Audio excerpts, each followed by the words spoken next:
खुदावंद यसू मसीह की जय हो। मैं काफ़ी देर बाद फिर आया हूँ आपके लिए खुदा का कलाम लेकर।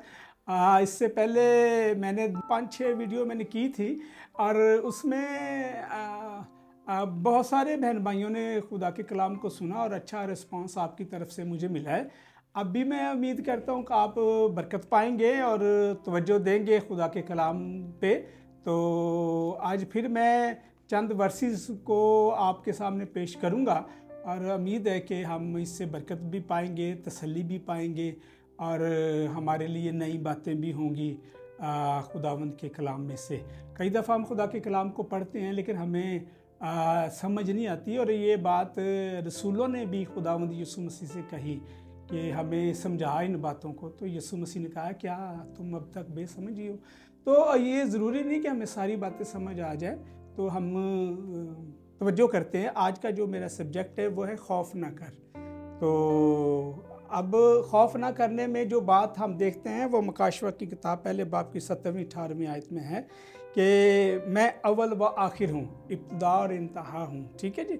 और यीशु मसीह ने ये मत्ती की अंजील जब हम 28 बाब में और 19 आयत में 28 बाब की 19वीं जाके वर्सेस पढ़ते हैं या आयत पढ़ते हैं तो हमें वहाँ मिलता है, अब से हमेशा तक मैं तुम्हारे साथ हूँ। ये ईमान की बात है, अब से हमेशा तक मैं तुम्हारे साथ हूँ। और ये ईमान हमें कहाँ से मिलेगा? ये ईमान हमें मिलेगा रोमियो 10वें बाब की 17वीं आयत में। ईमान सुनने से पैदा होता है, सुनना मसीह के कलाम से, और ईमान ही से हम इन सारी बातों को जानते हैं। ठीक है। तो अगर हम रस्मी तौर पर खुदावंद यीशु मसीह के को जानते हैं तो फिर हमें वो बरकत नहीं पाते, मजहबी बन जाते हैं, रस्मी या हमारे अंदर रवायातें आ जाती हैं। नहीं, हमें यीशु मसीह के साथ शख्सी एक जो राब्ता है वो उसे कायम करने की ज़रूरत है। इसलिए शख्सी राब्ते में खुदावंद यीशु मसीह ने ये बड़ी वजाहत से फरमाया, अब मैं तुम्हें नौकर नहीं कहूँगा बल्कि तुम मेरे दोस्त हो।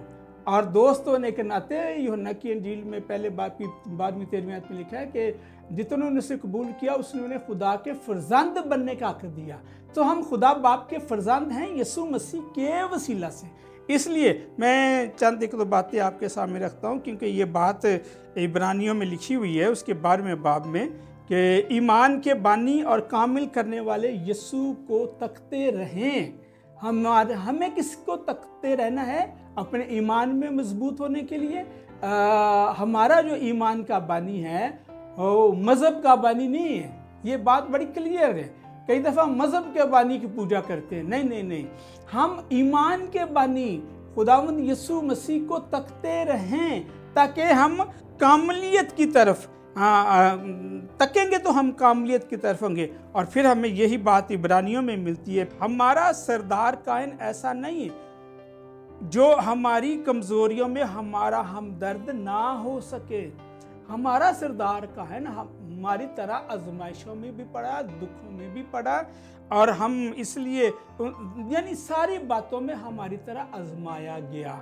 और इस तरह से हमें रसूल बयान करता है इब्रानियों में 4 बाब में कि क्या कि हम इन तमाम बातों की तरफ से बस आओ हम फजल के तख्त के पास दिलेरी से चलें।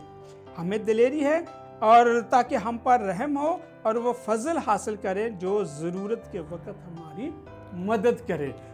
मेरे अजीज़ों, हमें इन बातों को देखना है। थोड़ा आगे चलते हैं तो हमें ये यसाया में भी मिलता है, जब उसकी 44वें बाब को उसकी 6ठी आयत में पढ़ते, खुदावंद इसराइल का बादशाह और उसका फिदिया देने वाला रब्बुल वफ़ाज फरमाता है कि मैं ही अव्वल और मैं ही आखिर हूँ और मेरे सिवा कोई खुदा नहीं। खुदा कादर, अब्दियत का बाप, सलामती का शहज़ादा।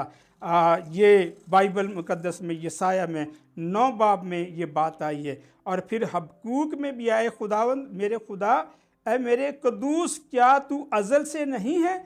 खुदावंद के सिवा कौन खुदा है और हमारे खुदा को छोड़कर और कौन चट्टान है? इसलिए मेरे अज़ीज़ों, हमारा यीशु मसीह जो कामिल करने वाला है वही हमारी चट्टान है, हमारे छुपने की जगह है, हमारा मुहक्कम किला है और हमारी सिपर है। इन बातों को, इस कलाम को दिल में रखते हुए हम इस पर गौर करते रहें और बरकत पाते और ईमान में बढ़ते रहें। खुदावंद यीशु मसीह आपको बड़ी बरकत दे। Thank you.